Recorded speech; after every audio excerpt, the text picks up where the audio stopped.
right, everybody, I want to thank you for coming out today. This is Sober on Two Wheels. I got a great interview today with a gentleman I've known for quite a few years now. He's got a lot of experience in the, NAAA arena. And he's also, a big part of my life as far as the motorcycle world and, the club world. So, I'm very, very honored to have him here today. And before I get rolling, I just want to say, please like and subscribe to the channel. It's going to be a huge benefit for me. It helps our channel grow, helps us spread the word, and, lets everybody else in the world get to hear these guys tell their story, which needs to be told. So I'm very excited to have him here today. And I'm here going to introduce Carp, who is the president of the Messengers MC Philly crew. And welcome aboard, Carp. Thanks you for stopping by today. Thank you for having me. All right, right on, man. So let's kind of get into this. So I've known you for probably about 9 years now. Mm-hmm. I got to meet you prior to my involvement with the club via pig roasts. I used to come up to the pig roasts with the prior club that I was in. I was getting ready to say the name, but we're not going to do that. So why don't you just kind of give a quick, story. I want to kind of let everybody know about your sobriety piece, how many years you've been sober, kind of how it started, if you want to kind of go that route. And sure. We'll go ahead. All right.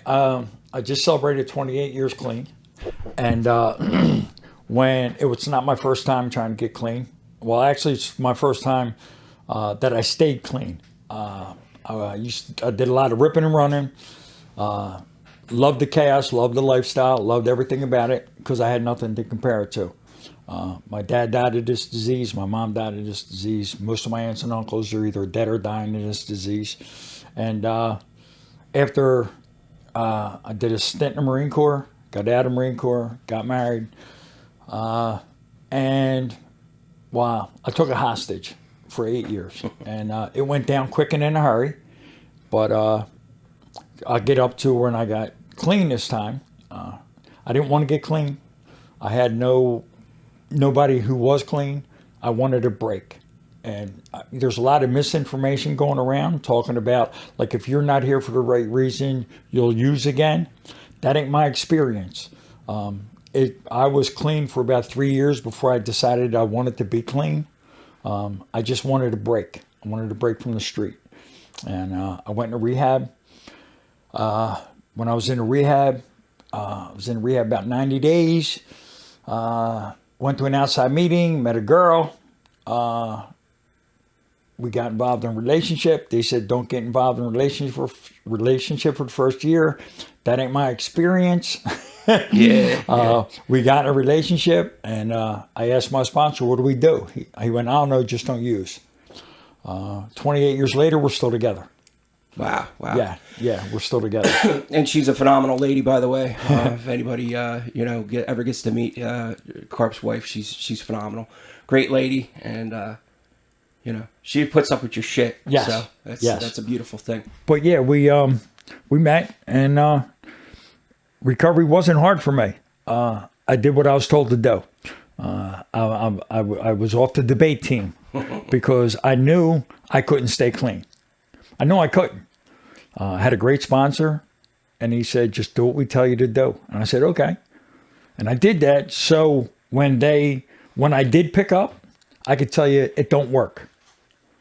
Well, funny thing happened. I did what I was told to do, and I've been clean ever since.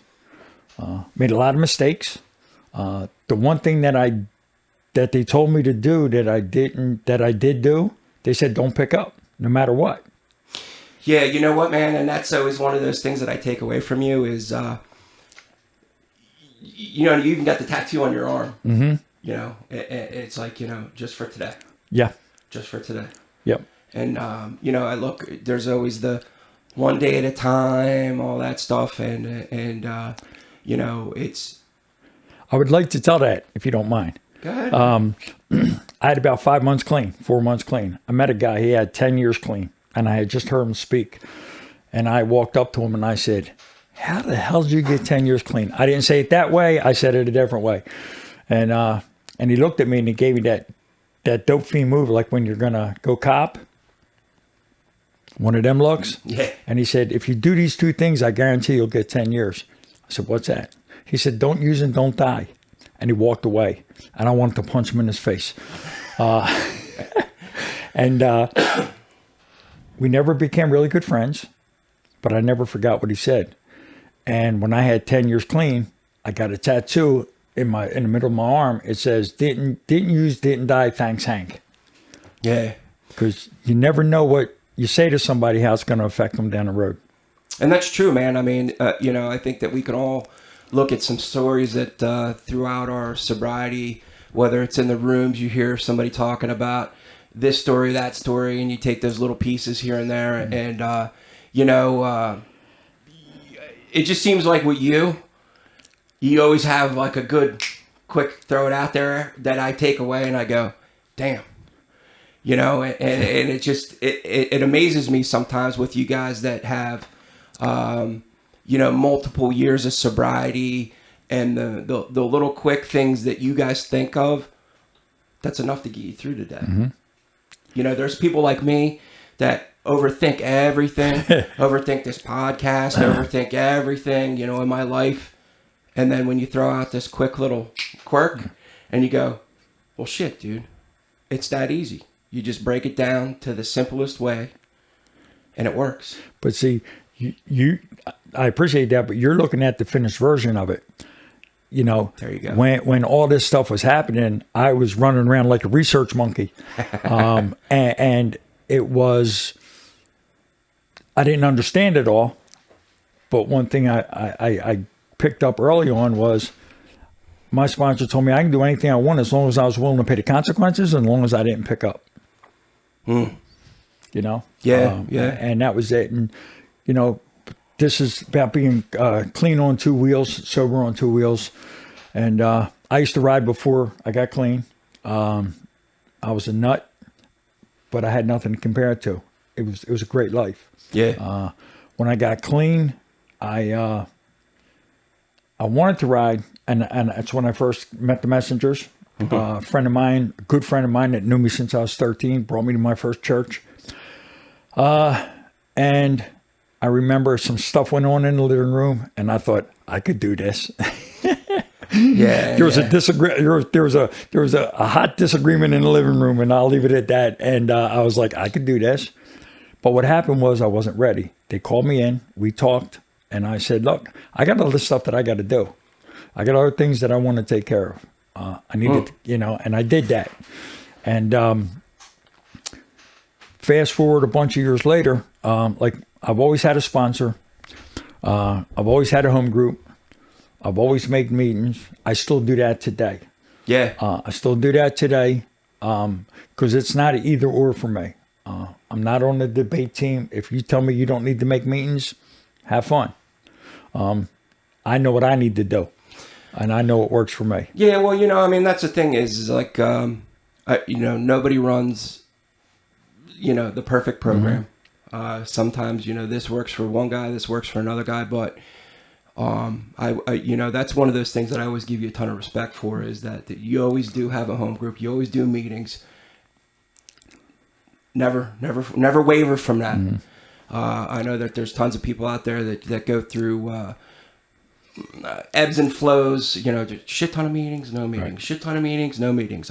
I happen to be one of those people, and I think that's where, like, I know, man, none of you guys liked it, but to be honest with you, I think I really started to pick back up on my program is when COVID happened, and Patches and Wendy and I were doing the Zoom meeting, which I know nobody liked, but to be honest with you, it made it super, super convenient for me to just walk in my office, open up my laptop, and catch a meeting. And I could catch a meeting whatever the hell I wanted, right? No matter what. So, I didn't necessarily liked it. I felt like it was missing the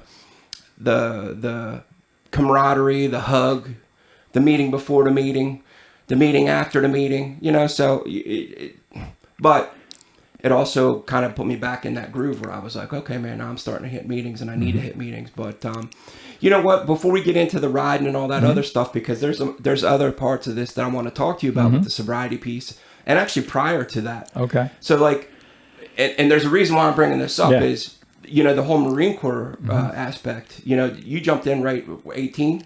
I went in. I turned 17, and 3 days later, I was in boot camp. Okay, and then you served 4 years. I did 3 years in the Marines. Okay. I was, I joke around. I wasn't Audie Murphy, but I wasn't Gomer Pyle. I wasn't like, now it's a big thing. Everybody's a special forces. I was a supply guy. Okay. And I'm real proud of that. I'm real proud of what I did. And when I was in there, I was stationed Camp Lejeune, Willow Grove, Camp Pendleton. I did a year in Okinawa, and it was phenomenal time. Phenomenal time. How was it over in Okinawa? It was great because back then we didn't have drug testing because I'm old.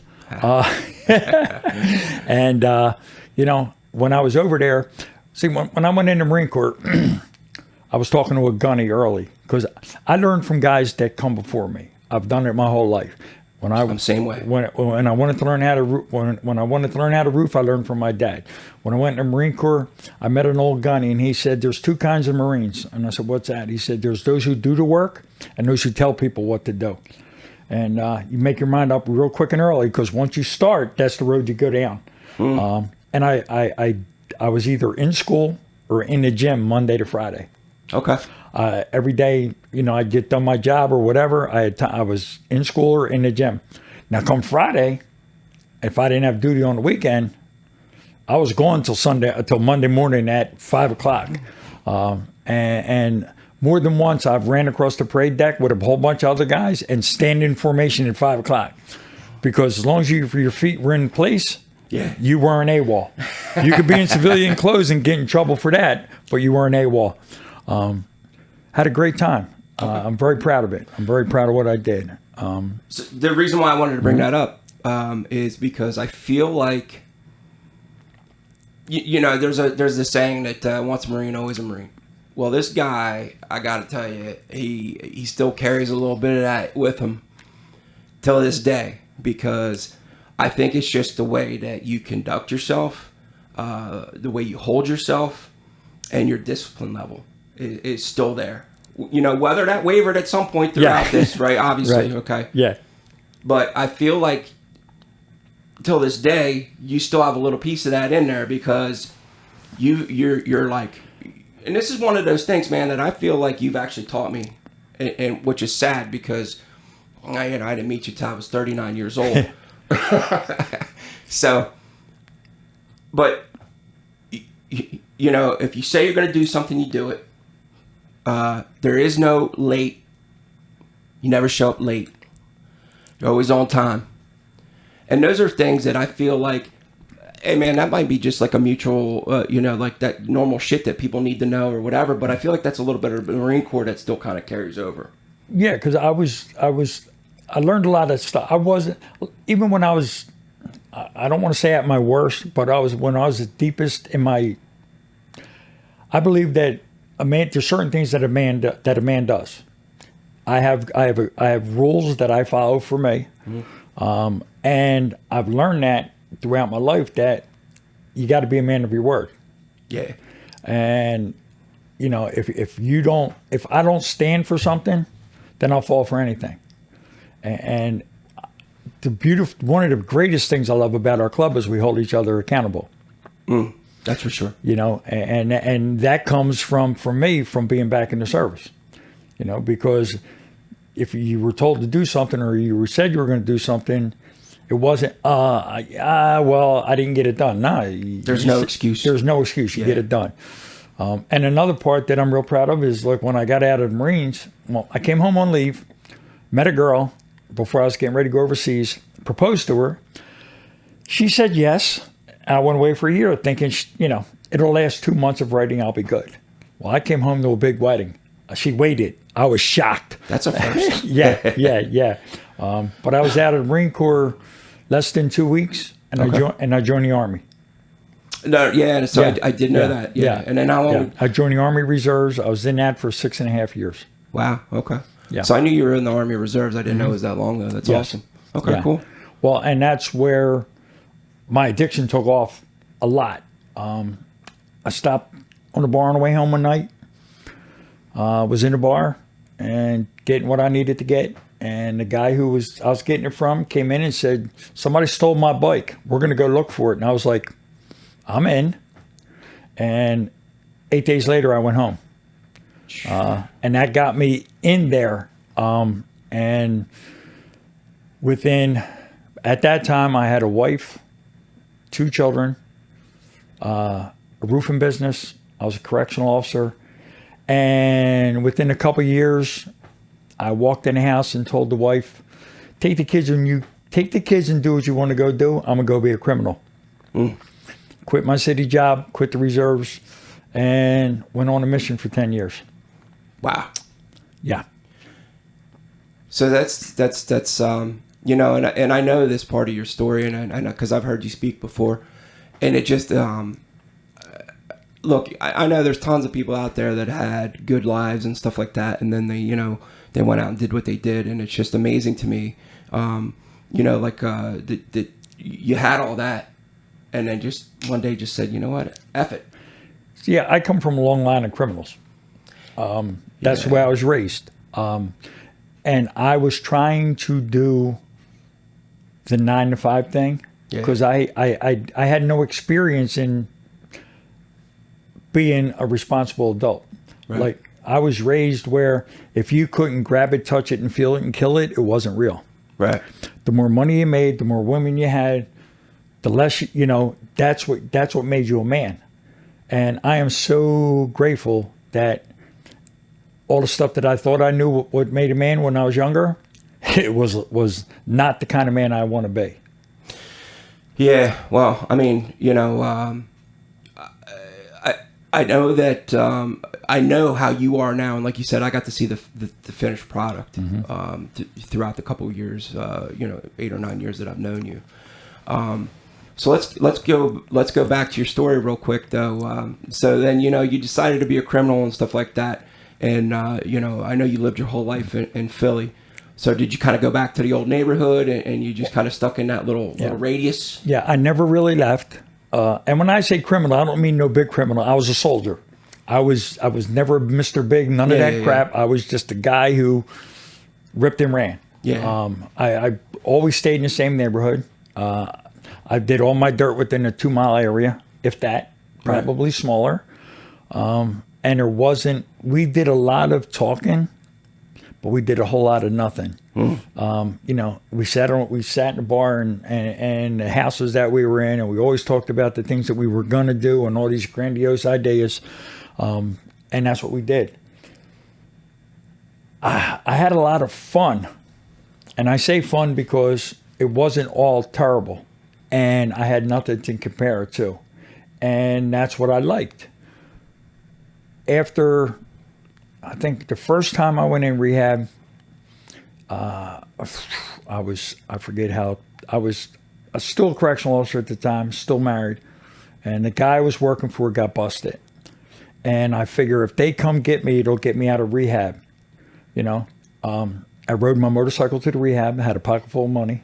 See, I wasn't like you people. See, I was different. I was unique. I could handle it. And reality was I was a legend in my own mind. Nobody was looking for me. And when I went to rehab, they talked about honesty. They talked about sponsorship. They talked about home groups.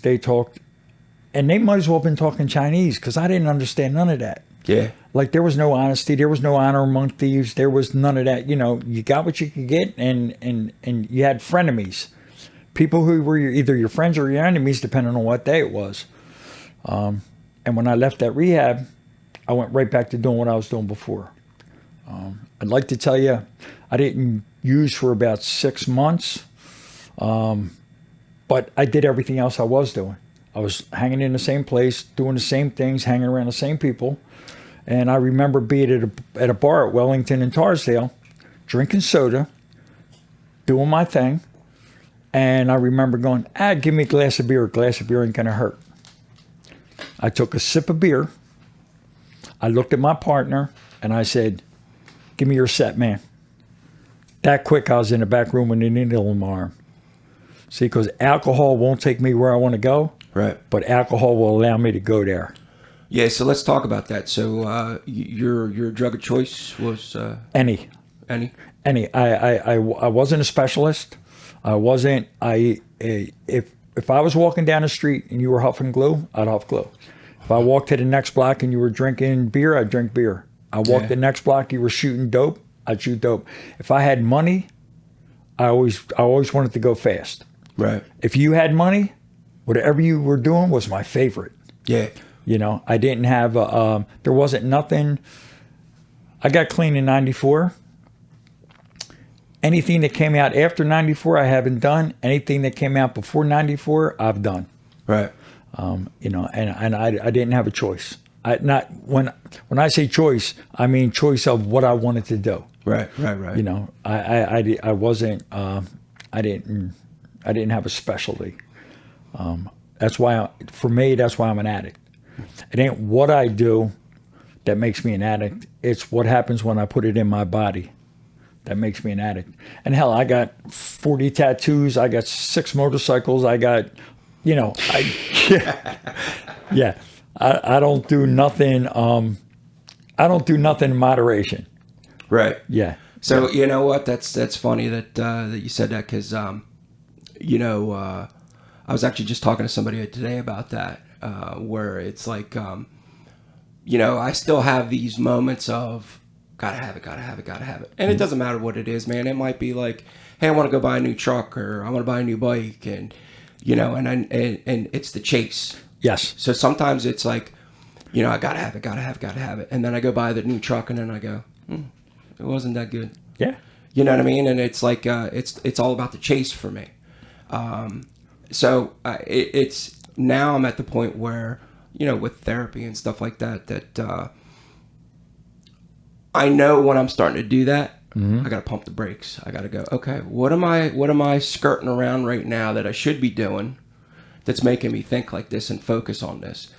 And you know, it's just one of those things. It's still till this day, you know, I gotta make sure I'm looking at that, going, hey man, all right, what are we not doing? What we should be doing? Yes. Well, you know, I had a life-changing experience like 4 years ago, and that's more towards the end of the story, you know. But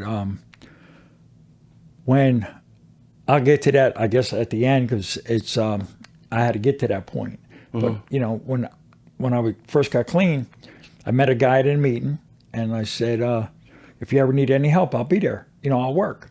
And I already bought a roofing truck because I'm a roofer. I was a roofer by trade. My whole family were roofers. And I said, if you ever need any help, I'll come in and work. And he had, excuse me, he had a couple years clean. And he said, what do you know about flooring? I said, I know you walk on it. He said, you're hired. And I remember he gave me $40 a day. And I remember going, 40, nothing. I'm in. Right. And I had people tell me I'd never work for $40 a day. And I went, well, I'm not you. Gotta start somewhere. Yeah. And in the beginning, I started working for him. Rose did home health care, and me and her delivered furniture at night. Because after, I think, 9 months, we were living together. And that's what we did. And after a couple of years, I learned quick. Right. I'm good with my hands. And me and him had a disagreement. And he said, I got to let you go. He said, you're a threat to my business. I got to fire you. I said, no problem. That was on a Wednesday. We started Simplified Carpets on a Friday. And 25 years later, we're still in business. Yeah. That's awesome. Yeah. And that's kind of one of, so kind of circle back around. I mean, that's why I wanted to have you on the show. Okay. I know that you had a crazy lifestyle, got clean, got sober. You know, you turned your life around, And then, you got involved in the motorcycle stuff, and we're going to get into all that. But at the end of the story here, I mean, you got a successful business. You got a great home, great wife. You got kids, grandkids. Great-grandkids. And, I mean, this is one of those things where, you get these guys again, I'm going to say this again, and this is not to fault anybody that doesn't have double-digit years, but you start talking to guys that got a lot of time, and I'm not saying that the guys that have a lot of time are perfect by any means, but they can show you the successful path that they've led. Now, is that the path for you? Not necessarily, but it does prove at the end of the day that this works. Yes. That's it. That's, all the other shit you could put off to the side. At the end of the day, this works. You just got to put the time and effort into it. You got to get there. However you get there, whatever your path is, that's on you. You could have, home groups and sponsees and sponsors and do everything you're supposed to do. But that's on you how you get there. And that's why, not only, are you successful, but man, you've taught me a shit ton in a small amount of time about this lifestyle. Whether it was, intentional taking me under your wing or not, doesn't matter. I think that a lot of it might even been just osmosis, being around you. And I'm not talking about the sobriety part, because that's on you. That's you do that, and you got to work your program. I'm talking about the MC world, being in a club, being a good club member, and we're going to get into all that. I know I keep bouncing around, but there's so much stuff with this guy that I want everybody to hear, and it's just you're like this fucking encyclopedia of wealth, man. And I love it. That's why I love being around you. So let's go back. Where did you get? Where did you wind up getting clean and sober for good? Okay. I had a great counselor in my life. Her name was Amy Bloom. Never forget her. We're friends today. And when I was using, she was a counselor up the street, and her deal with me was, her deal with me was, you just keep showing up, come in for counseling, and I'll keep you on welfare. Because for me, that was back in the day, you used to get food stamps. They were little pieces of paper, and you get a couple hours every couple of weeks. And plus I liked her, we became friendly, but that was the deal. And she bamboozled me and talked me into going to a rehab. Cause at the time I was 140 pounds of nothing. I owed everybody and their brother money. And I had been in a bunch of rehabs before, and I knew from my past experience, I go into rehab, I put on 60 pounds. When I come back out, you can't intimidate me like you can when I'm 140. Because at 190, I don't mind fighting. Right. Can't fight. Never could. But when I'm in my addiction, I don't mind losing. Right. Because if I owe you money and you swing on me, my rule was 2 things are going to happen. 1, our debt's automatically canceled. And 2, you just might lose. Right. So it's a win-win situation for me. Right. So she talked me into going to rehab, and she said, listen, if you go to detox, and if I can get you in rehab, I'll get you in this really nice rehab. It'll be fine. You'll be great. And I was like, but I needed a break. Mm-hmm. It was a week before my birthday.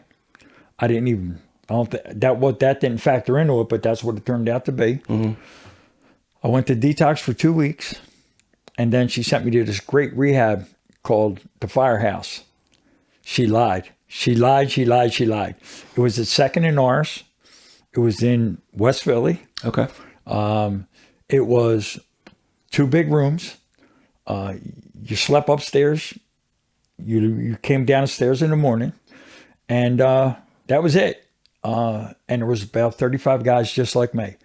And oh, wow. It was half carpet, half tile. It took you 3 months before you could step onto the carpet. You had to stay on the tile. Okay. It wasn't like some of the other rehabs where they were strict discipline or none of that. It was just it was where I needed to be. Okay. They gave me a guy as a buddy named Dwayne. Loved that guy to death. He was everything I wasn't. He was, you go into, when I went into rehab, they would get a guy who was there way before you, and he would kind of help show you the ropes. He was everything I wasn't. I'm white, he wasn't. I liked doing meth, he liked doing heroin. I was from the Northeast, he was from Richard Allen. We had nothing in common except for everything. And he became a great friend of mine. And I don't use that word lightly, like I was in his wedding, I was at his wedding, after that. But I used to say at every meeting, I hate this place. I hate you effing people, and I don't want to be here. And he looked at me one day and said, you don't want to be here? Leave. That door ain't locked from the inside. And I was like, ugh. Called you on your shit, man. Yes. And there was a couple of us, and we had a rule somewhere along the line. Well, start with, I started using Tom instead of Tipper. Okay. From the time I was a baby till I got clean this time, nobody knew me as Tom. If you called me Tom, you were either the police looking for me, or if you or you were somebody I knew from the military. Nobody else knew me as Tom. Right. Everybody else knew me as Tipper. And the rule was, you can tell a war story if you want, but you got to tell the whole story. Which means you could talk about doing a big score. You can talk about making a bunch of money, but you got to talk when the money ran out. And you got to talk when you were, all your stuff was gone and all your friends were gone, and it was you in a hotel. Yeah. What are you going to do? Or you in an abandoned house. What are you going to do?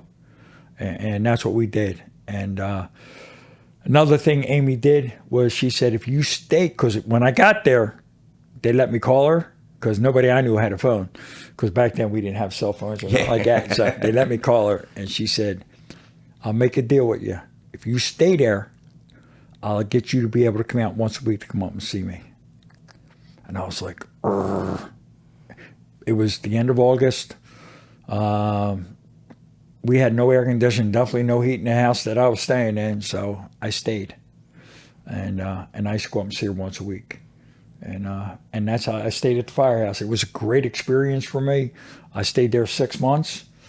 And when I left there, I went to a recovery house at Ean, Indiana. So you can stay clean anywhere. It ain't about where you're at. It's where you're at between your ears. For me. Yeah, well, I think I talked about that last week with Sparks, was the commercial with the guy, the jackass. So I used to be an addict. Yeah. And I don't even know. I'm not even going to say the name of the place because I don't want to give him any credit. Yeah. But, that kind of shit just bugs me, though. Yes. Like, like you just said, man, it doesn't matter where, as long as you do it.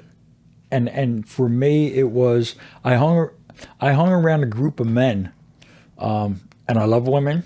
I have great women in my life today who are friends. But early on in recovery, I got a small clique. People say clique like it's a bad thing. I don't believe that. To me, growing up the way I grew up, I needed to believe there was a couple people that I could rely on. Good or bad, I needed people to rely on. I've had a lot of bad people that I could rely on. Right. But in recovery, I had a small group of men who would let me talk shit, let me lie my ass off, and then when I was done, they go, really? Right. Really? Yeah. And talk you right into that trick bag. Yes. And they said men with the men and women with the women. And I thought all the men with time said that so they could get all the women. But what I found out was I couldn't learn how to be a man from a woman. Right. I had to learn how to be a man from a man. And that's what happened. And my sponsor, Denny, I love him to death. He was the same guy that taught me how to shoot dope. Wow. He taught me how to get clean, because he had a couple years clean when I got clean. And I knew how he got high. So that was my first glimpse of maybe But they say get a sponsor, learn the steps, and I asked him to be my sponsor for all the wrong reasons. It's a little softer now or gentler now because people would ask me all the time, "Who's your sponsor?" And I go, "I ain't got one yet." They go, "Well, here's $10. Go get high. Come back when you're serious." Yeah. So I asked him to be my sponsor so he would co-sign my stuff because we ran the streets together. I figured he knew me, I knew him. He would co-sign my lies. Big mistake. If you don't want to do no work in recovery, get a sponsor who don't do no work, and you won't do no work. He worked my butt off. And he said he gave me a working knowledge of the 12 steps, and I was worried about, I'm an egomaniac with an inferiority complex, so I would want to do it perfect. And he said, "Relax. I'm just going to give you a basic knowledge of the 12 steps so you can learn how to incorporate them in your life. You're not going to do it perfectly. The only thing I need you to do perfectly is don't get high." And I would call him up all the time, many times, because I wasn't as calm back then as I am now, for the most part. Yeah. And I'd call him up and I'd go, "I'm going to kill him." And he'd go, "You willing to go to prison?" And I'd go, "No." He said, "Then don't kill him." That's how simple he kept it for me. He kept it real simple for me. And that's what I did. I did what I was told. And I didn't ask him why, how come, do I have to? Because he said to me, "When we taught you how to stick a needle in your arm, you never once asked us why, how come, do I have to, or could I do it a different way?" He said, "You did what we told you to do, the way we told you to do it. So why don't you try that now?" And he didn't say it that calm, and it was a lot of effing back and forth, and there was a lot of boastering, and that's the way it was, If you don't mind, like when I was in 1990, I was in a rehab, and back then, they asked me if I wanted to get tested for AIDS, and I said, "Sure, that's not my problem." This is way, way, way back before nobody talked about it. And I said, because to me this is important. And if I don't say it, I'll forget it. And if I forget it, I'll think it ain't that bad. They asked me if I would get tested. I said, "Sure, that don't apply to me. Don't you know who I am? Remember, I'm a legend in my own mind." And 2 weeks later, they told me I was HIV positive. And back then, they said, "Don't talk about it in rehab. Don't talk about it at the meetings. Here's a phone number when you get back to Philly. Give this lady a call. Maybe she can help you." And I continued to get high. I'd like to sit here and tell you I got high because I was HIV positive, but that's not true. I got high because I wasn't willing to change. And if I didn't change, I get high. And that's as true today as it was back in 1990. And from 1990 to June 16th, 1994, anybody I was in contact with, I either shot drugs with them or had sex with them, knowing I was HIV positive. Didn't matter to me, because when I'm using, my motto is mind over matter. I don't mind because you don't matter. Nothing matters. The only thing that mattered to me was the next one. It wasn't about a bundle. It wasn't about a package. It was about the next one. Right. Once I get the next one, I'll worry about the next one. But that's how it was for me. And like when I got clean this time, there wasn't a lot of talking about it in the rooms. I started talking about it because my sponsor said, "Did you care about what these people thought about you when you were using?" I went, "No." So he said, "Why do you care about what they think about you now?" Right. And there was people that wouldn't hug me. There was people that wouldn't shake my hand. A lot of that. Well, the stigma back then. Yeah, because nobody knew. Right. I wasn't mad at them. That's just the way it was. Right. When I met Rose, when we went for first cup of coffee, I remember, because I hadn't kissed her yet. Right. I ain't kissed her yet. And I remember sitting across the table from her, holding her hands. And I get emotional. I told her I was HIV positive, and I pulled my hands back. And she reached over and grabbed my hands and pulled them back and said, "It's okay." Right. To me, it's important for me to be that honest with me, not so much everybody else. It's important to be honest with people, but I need to be that honest with me. Right. And that was a turning point. That was a big turning point for me, and we've been together ever since. You know, and there's never been nothing between us. That's what we do. Right. You know? We have a thing where we go no matter what. Right. You know. I wasn't sure because I knew about it obviously, but I wasn't sure if you were going to bring it up today or not. So I kind of let you do your, you know, if you were comfortable with that. Yes. And if you weren't, that's fine. But you know what? I think that you know, that's a huge part of your story, obviously. But that might be something that somebody out there might need to hear today.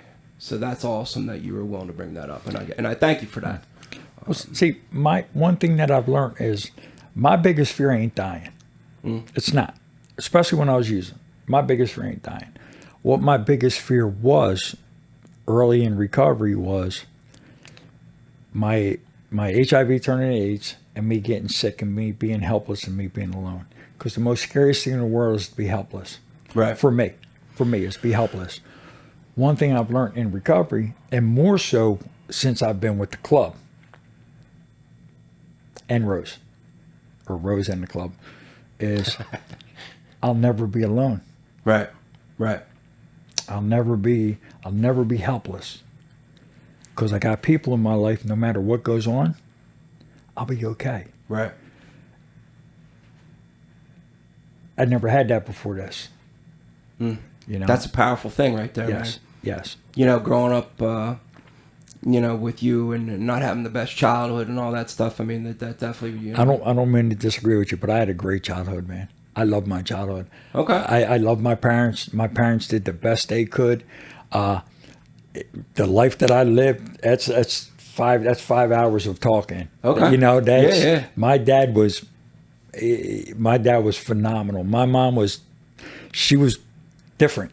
She was different. I don't look at it as a bad childhood. Have I raised my children that way? No. I'd have been in jail. Right. But different times too, though. Different times, and it was a different standard. And yeah, I love my childhood. It's crazy how, you know, times have changed so much that you look back at stuff, you know, in your life. And I'm just going to give you a quick example. So yesterday I actually was talking to somebody about when I was in kindergarten. I used to walk to school by myself.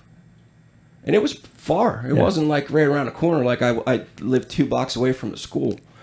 And the reason why I came up was my grandpa used to come. We lived in Willingboro at the time. It was before I moved to Pittsburgh. And my grandfather lived here in Trenton. And I said here because I'm close to Trenton, but you know what I'm saying. And he used to drive all the way to Willingboro to walk me to school. Yeah. And then I had a girl that lived a couple doors down from us, Debbie, rest in peace. She passed away a couple years ago. That used to also walk me to school.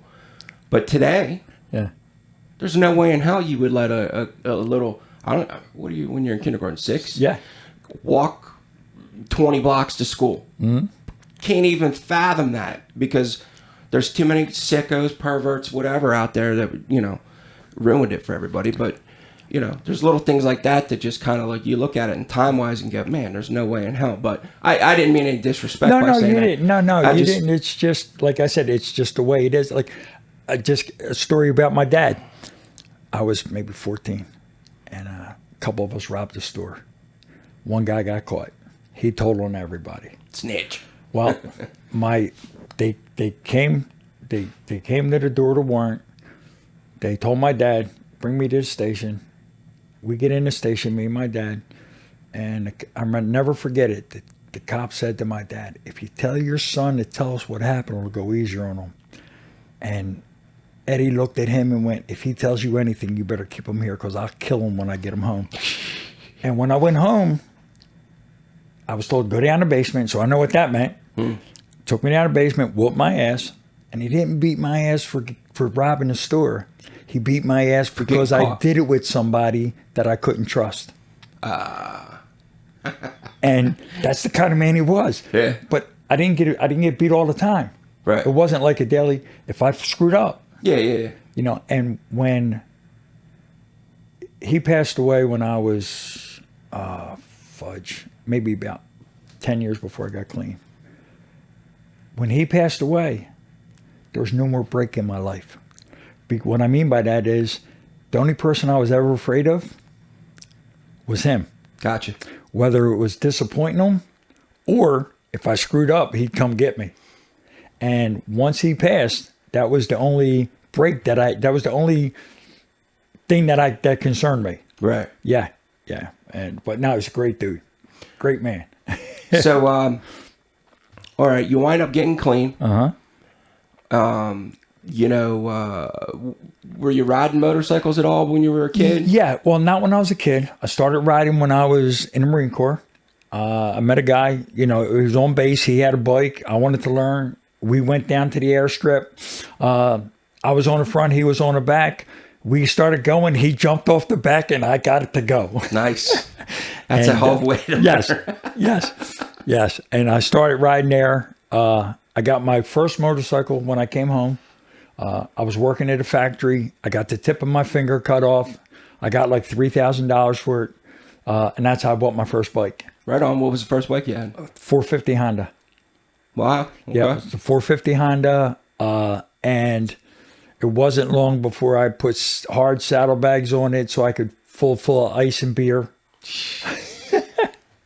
and I liked it right away. I started running with a bunch of guys who used to ride, and I kept upgrading.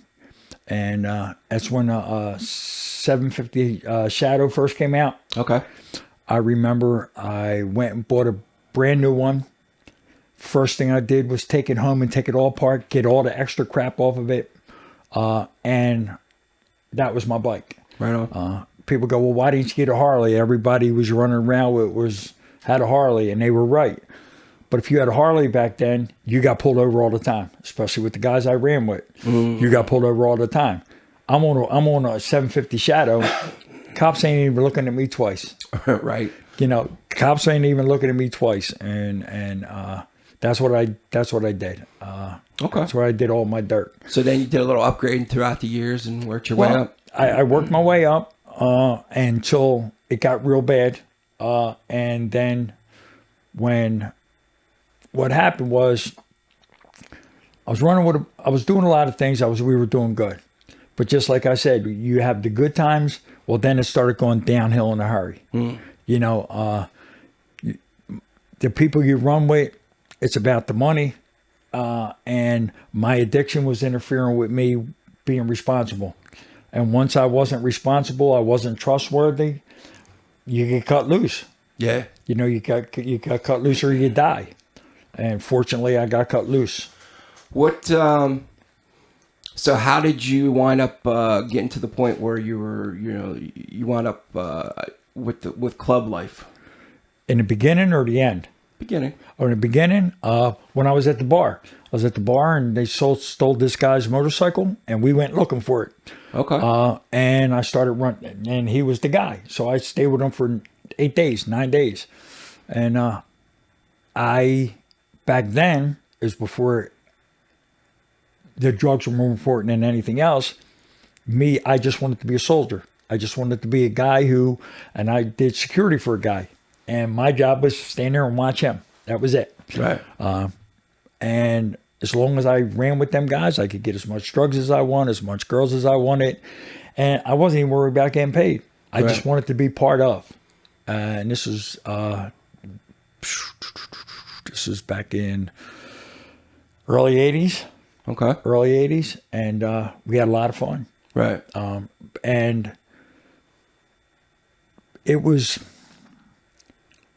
To me, it was more about the excitement than making the money.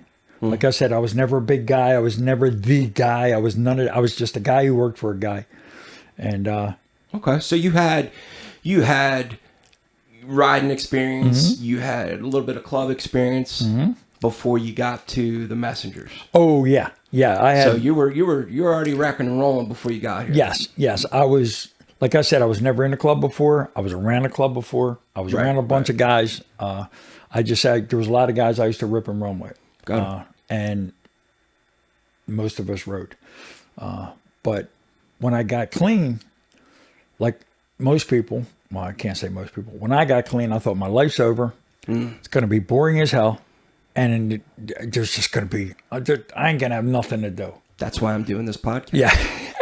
Honestly, I mean, in all honesty, that's look, I want to carry the message, and I want people to see. What I want people to see is there is life after getting clean and sober. Yes. Because that was what I thought when I first got clean and sober was, man, it's over. Yeah. I got nothing to do now. And like I said, I went to my first church, preacher. I've known him since I was 13. He's the original prospect for our club. Right. He took me to a church. And I don't think Patches will mind. I'm in the kitchen because I'm just a guest. They start fist fighting in the living room, and I was like, "Yeah, I could do this." Yeah. And but I came back in, and they asked me, "What are you doing?" I said, "Well, I got to get a truck. There's things that I needed to get." And they were like, "Cool, no problem." So I left. I hooked up with a bunch of guys. Brian Lafferty, he's no longer with us. Freddie Marco, John Knight. Bunch of them guys, they all rode with the. I'm sorry, I'm saying that, but it's good friends of mine. That's all good, man. Yeah, you're allowed to, yeah, I know, but they're good dudes, and we got to ride with them. And what happened was, I built a Captain America bike. I used to be a handyman in a guy's shop. He would teach me how to work on my bike. I would work in his shop, and as Al from Quality Cycle. And he said, "Well, what do you want to do?" I said, "I want another bike." He said, "Well, what do you want?" And there was a picture of Captain America bike on the wall. Now, mind you, I only got a couple years clean. Right. I'm riding a Honda. I got nothing, right? And I said, "I want one of them." He says, "Okay, keep working here. You keep coming down, help me, because he's in a wheelchair. Keep helping me, and we'll help you do that." So I wound up building a Captain America bike. And this was 1999. And we got it running, and I still got the bike today, but we had to do something with the trans. And he thought I put transmission fluid in it. I thought he put transmission fluid in it. Neither one of us put transmission fluid in it. Well, I've known the messengers. I have known some of them. Kicker was a good friend of mine. He was a friend of mine at the time. He wasn't a good friend of mine, but he was a friend of mine at the time. He became a really good friend of mine. But I had met him. I had been to the pig roast a couple times. But what happened, I was out with a bunch of guys, and the trans seized. So me and another guy go to get a truck. There's 6 guys by my bike. We come back. My bike's sitting on the side of the road by itself. They left. They left it there, right? So, needless to say, I wasn't a happy camper. So we get my bike home. I called Kicker up and I said, "When's your next church?" And it was the Jersey. Back then we had a Jersey chapter, and he told me when it was. And I said, "All right, I want to come prospect." So I show up at church, and there's a prospect hanging outside. And back then we had to hang around for 3 months. Then you prospected for 3 months. And I remember going in, talking to them. They kicked me back out. God, it's a long time since I've been kicked out of a church without because I didn't have colors. But they kicked me out, and I was talking to the guy out front. And he says, "What are you doing here?" I said, "I'm gonna start prospecting." "No, you're not. You got to hang around for 3 months." I don't know what to tell you, because I built relationships over the years. Right. And so I started prospecting that night. He was not happy, but prospecting for the club for me was a piece of cake. Some guys like it, some guys don't. To me, it was a piece of cake. It's the means to an end. For me, it was the easiest part of being in the club for me, because I got told what to do, when to do, how to do it, and where to be at. A lot of things that people perceive as far as the club goes, they don't have a clue. They don't have a clue. And I'm not speaking just for my club. And Any club. That's the only club that I can speak for, is people don't have a clue. Until you're involved in that inner sanctum, yes, you'll never understand it. No. No, and I have a really great friend of mine I've known for years. He's a good brother. He said for 20 years, I know what you're all about. I know what you're all about. Finally, 5 years ago, 6 years ago, I pulled him aside and I was like, you don't know what the F you're talking about, dude. Right. I said, why don't you come hang out? And he did. And if you ask him today, he'll tell you. He was so far off base. Yeah. Because people have a perception about clubs. I know our club. We used to have our church, which is our meeting, and then we would go to the coffee shop afterwards. Mm-hmm. And people used to, more than a few people would say, oh, they're standoffish, or, no, I like my brothers. So if any chance I get to hang out with my brothers, and if there's 10 of us there, chances are we're going to be huddled up 3, 2, 5, 4, because we like each other for the most part. Right. Yeah. And we don't get to see each other all the time. So when we're together, we like to be together. Right. Yeah, and I can see where people would think that that's, you're standoffish. Mm-hmm. Prospecting for me, I didn't think it was horrible. I think there was not that I got a huge ego by any means, mm-hmm. but you got to put your ego in check. I was a little older, so to have people telling me, what to do and all that stuff, that was a little different for me. But I didn't mind it. I think that where I got pissed off with prospecting was when I messed up. Yep. Because it was like you're trying to do your best, and you felt like, okay, man, I failed, and I'm one of those people that I don't like to fail. So but once I got past all that stuff, it is what it is. I knew for me, it was going to be worth it in the end. Well, see, one of the things that I'm most proud of you of is the way you handled that. And I've told you this. See, I don't look at, we all make mistakes. I've made mistakes. We all. It's how you handle it. See, I looked at it, and I've explained this to you, as a badge of honor. See, because it's easy for a lot of people to have quit. I've seen people quit over a lot less. Okay? Yeah. But you didn't. So to go, and the world we're in and what we do, you see people, and one day they're a patch member, next day they're a prospect. And if you have a relationship with them... I was just going to tell everybody. So he's talking about the second time I had a prospect. Yes. But if you have a relationship, if you build relationships with people, you can go up and go, fucked up, huh? Sorry, messed up, huh? Yeah. You messed up, huh? Yeah. But see, messing up's one thing, but you get through it, you deal with it, you learn from it. And then if you learn from it, and like when I remember we were talking up in swap meet, mm-hmm. and I pulled you aside and we took a walk. And I told you I was proud of you the way you handled it. And I always appreciated that, man. I mean, that meant a lot to me. Because I got a lot of respect for you. Mm-hmm. You've been around this club a long time. You've been a president for a long time. How long have you been a president, dude? And I'm talking about even prior to you taking the break. So maybe 18 years. I used to have gray hair. I used to have brown hair before I became president. And you know what? I was a president for a short time over in Jersey. I was. We restarted. I could say that, right? Yeah. We restarted. We opened it back up again. There you go. That's. So I was president of Jersey for a short spell, and people don't realize.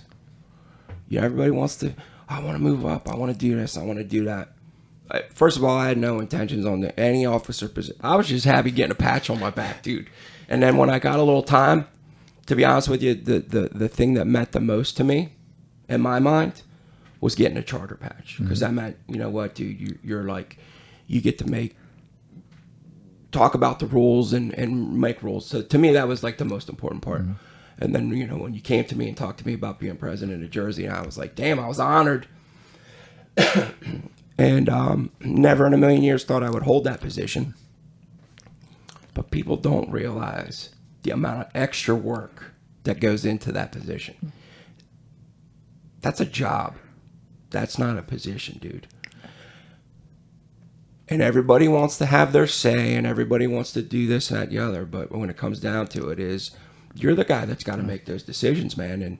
And to me, I give you nothing but props, man. That's a lot of shit, dude. Yeah. But we go, like you said, circle back to like you said about you get the finished version of this, like when we were talking about with clean. Yeah. But see, like Patches taught me so much on how to do it right. I watched TQ be president. I've watched some other guys that I won't mention because I can learn just as much what not to do, Right. as I can learn what to do. And like, being in the club as long as I've been in it, and it's something that being a messenger is what I am. It's not what I do. Right. It's not what I do. And it's taking, just like recovery, it's taking time, and it's about building relationships. And we're doing good. And it's not about having, for me, it's not about, I'm not worried about having how many chapters we have or how many members we have. What's most important to me is the quality of the chapters that we have and the quality of the members that we have. Yeah, for sure. Because being in a club ain't for everybody. Yeah. So, I mean, Patches always talks about that. So you got a pool of people, let's call it the size of a dinner plate. And then you got a pool of people.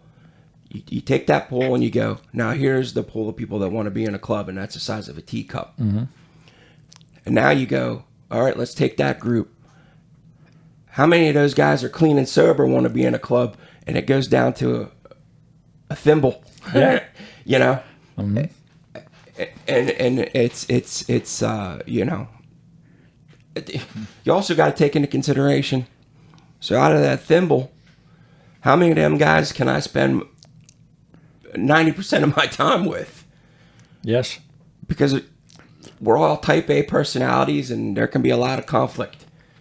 And that's I really feel like that's one of the best things about our club is that we got a group of dudes that we all get along for the most part, and when we don't get along, a couple days later we're all, man, it's all good. Well, that's my 10, 5, and 5 rule. 10 guys I like, 5 guys I tolerate, and 5 guys I can't stand. And it depends on what day it is, what category you fit in. Yeah, I fell into every one of them at one point. Yes. I mean, and I think that's part of being a family. Yes. I mean, you got brothers and sisters. Some days you love them. Some days you're like, God damn it. And at the end of the day, we're messengers. Right. And I've seen us pull together when something happens. Right. When something happens, good or bad, it's not always, when a tragedy happens, everybody pulls together. We've celebrated everything from birth and to tragedy of death. Like, and I'm going to get emotional here, and I hate it when I do that. A couple of years ago, my daughter Colleen passed away. Yeah. And I remember I was with GQ. I got the phone call to get over her grandmother's. Me and him went over there. I think I was talking to Chance on the phone. And we were there, and we're waiting for the EMTs and all that to come. And then some of our guys showed up. And me and Rose stayed there as long as she wanted to, and then we had to leave, and they weren't done yet. And our guys stayed there until they took her out. Yeah. I was there. Yeah. And then at the funeral, the amount of support that me and Rose had from us and the other club community, like there was, it was just very overwhelming. Yeah. Very overwhelming. And you guys carried us through that. And I remember somebody asked me, well, what do you want? And I said, I want 2 guys to guard my daughter and two guys stood up there, and I thought they would take a break, and guys would relieve them. And when guys tried to relieve them, they wouldn't go. I was one of those guys. Yeah, they wouldn't go, you know? And then there was an issue there. And I just looked at somebody and I went, handle it.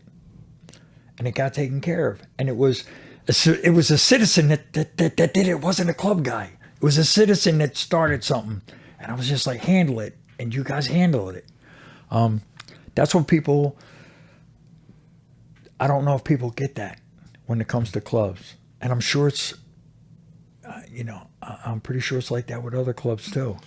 I'm sure it is too, man. And you know what? That's the shitty part about all this is that media and always wants to pin it as a bad thing, and they want to call it gangs and all this other shit. And it's just, man, look, man. There's other guys that talk about this in podcasts and stuff like that. It's not the whole group. It's a couple bad apples that, and it's like we're not on that level or whatever, but we still get our fair share of bullshit.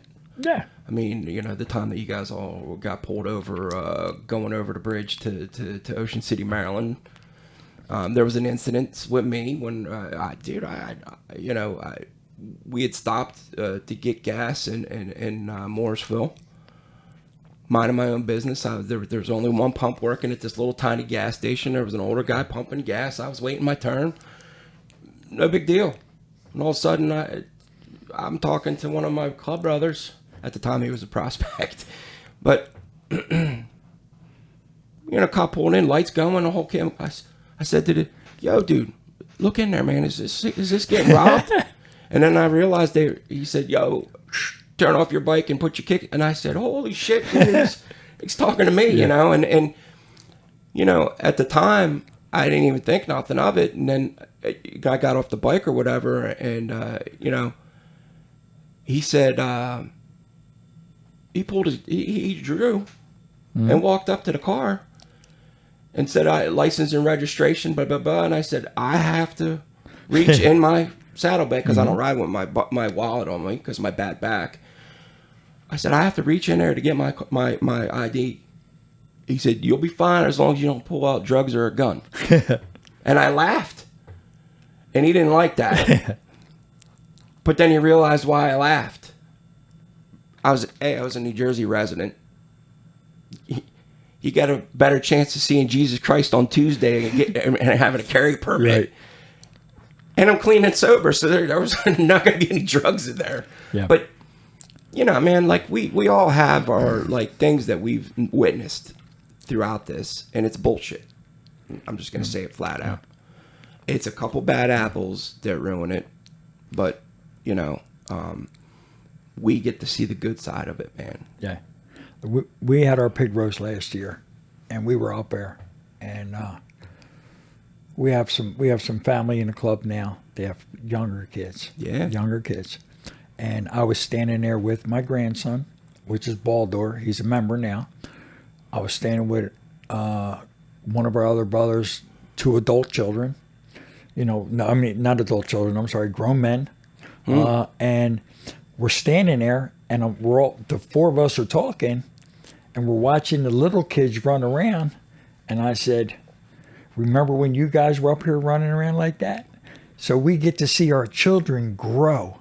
And now we're watching to see grandchildren. You know what I mean? Yeah. It's like, yeah. And for us, we have a great, it's only because we're clean that I get to step back and I get to look at this stuff. Yeah. Could I do it not clean? No. It's Probably dead. That's not me. Yeah, I'm not that lucky to die. I'm not that lucky to die. But yeah. At the rate I was going, I Yeah. would have definitely been dead, dude. Yeah. But it's what, that's the blessing part of it, is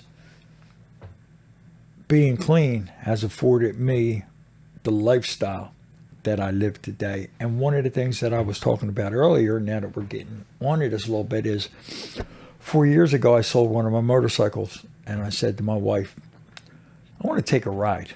She said, where do you want to go? I went, I don't know.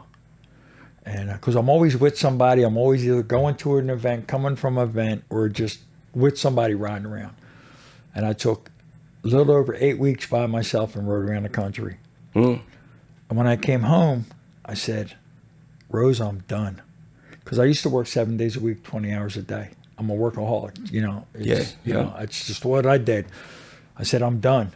She said, what? I said, I'm done. I'm done working 7 days a week. So I started to, I said retire, but I started to back down on my work. I stopped working so hard. And this is year number 4. And I'm really having a good time.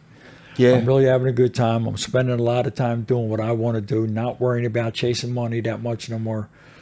But if I'm not clean, I never, none of that's happening. Yeah. I never thought, one, I'd live this long because I just turned 64, let alone be, for the most part, genuinely happy. You know, for the most part, I have a great life. I'm generally happy. But I still got a home group. I still got a sponsor. I still work the steps. I don't even say work the steps. I incorporate them in my life. Do I still make mistakes? Absolutely. Do I make big mistakes? Absolutely. But the one thing I don't do is I don't get high. Right. And to travel around the country. We were in Virginia a couple weeks ago, a month ago, and we were in Virginia. Unfortunately, you didn't make it. We went to an outside meeting, got there, found out there wasn't no meeting. Yeah. It was a recovery.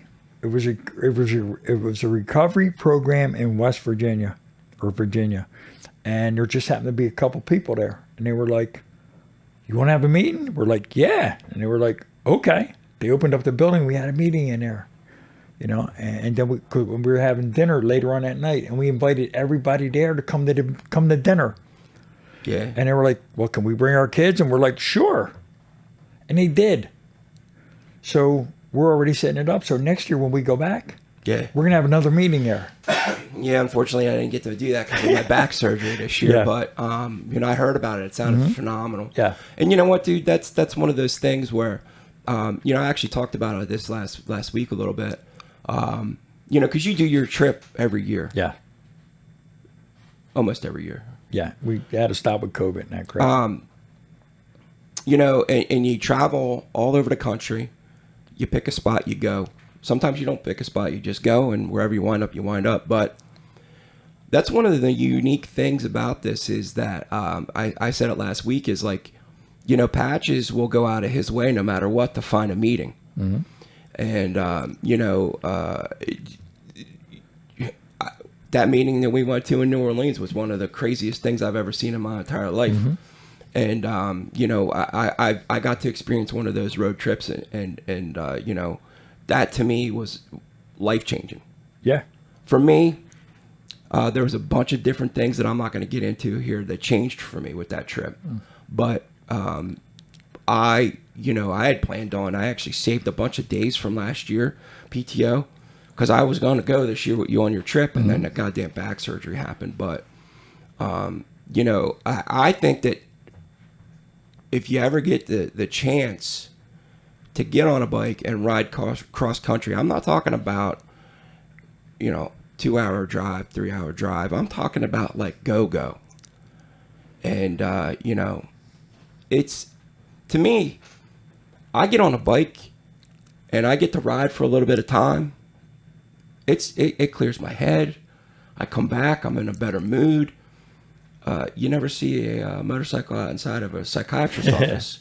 There's a reason. Yeah. I mean, you know, it's like a reset for me almost. And, you know, I think that that's got to be one of the coolest things that you do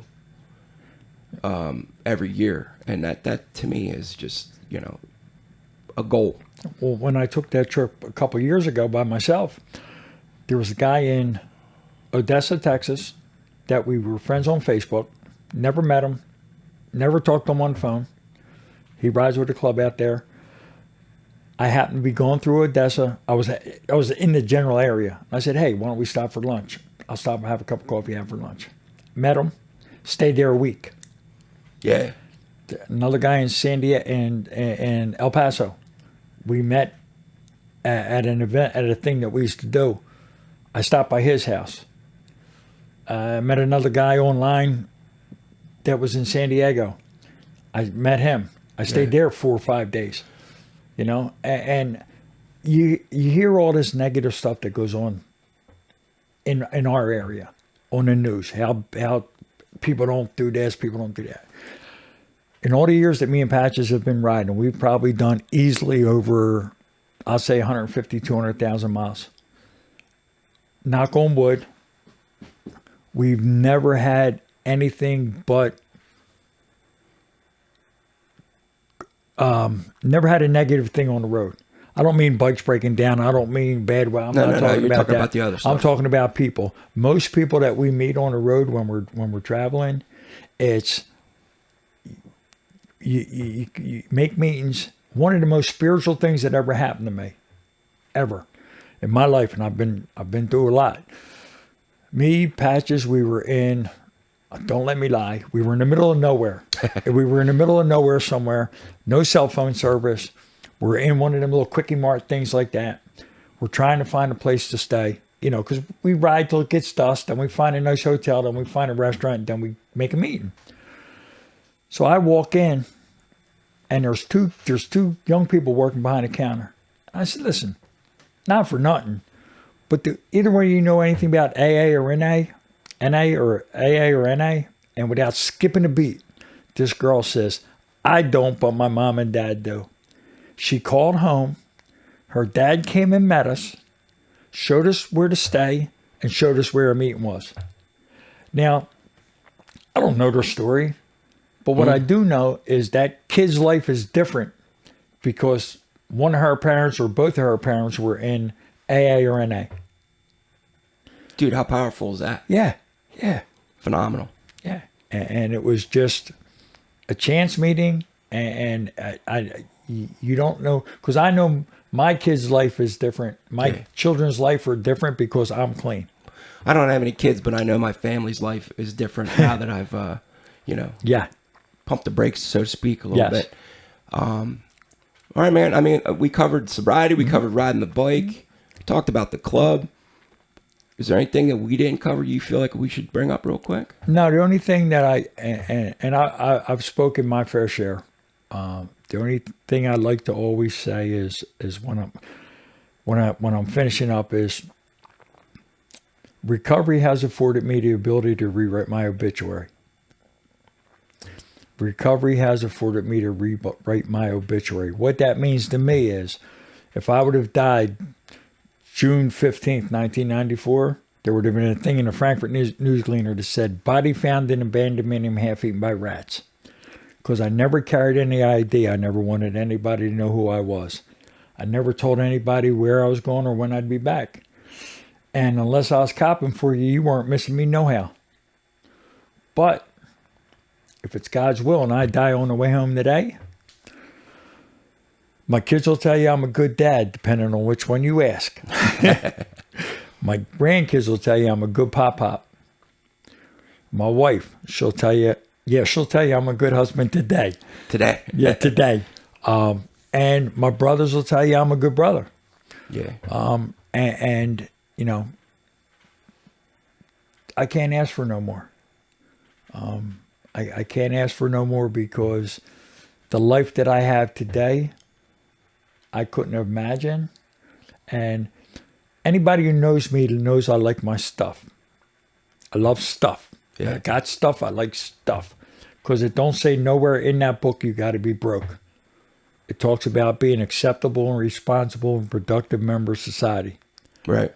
But the thing that I value the most, the thing that to me is the relationships I have with people. My stuff is stuff. I like my stuff. But the relationships I have with people, that's the most valuable thing that I have. And my relationship with you is valuable to me. And my life's better because you're in it. And I say that to people. When I say that to people, and anybody who knows me, I pick and choose my words very carefully. Mm-hmm. I've learned a long time ago, and I continue to do it. I say what I mean, and I mean what I say. Yeah, dude, and that's, you know what, man? That's why I wanted you to be on, like, I had Sparks on first because he's the guy that actually brought me into sobriety, and he actually brought me into the club. But I brought you on second, not because you're the president, maybe a little bit, but you took the time to teach me, watch me grow, watch me fall back down, and watch me climb back up again. You've taught me how to be a man in the club world. That means a lot to me. Yeah. Because you didn't have to do that. I could have just been like another dude in the club and blah, blah, blah. And I love you, man. We're brothers, and that's it. But you actually took the time to teach me, to do things the right way. And, there are times that you let me fucking give me enough rope to hang myself. And then you went, what'd you learn from that? And I went, okay, man, I get it.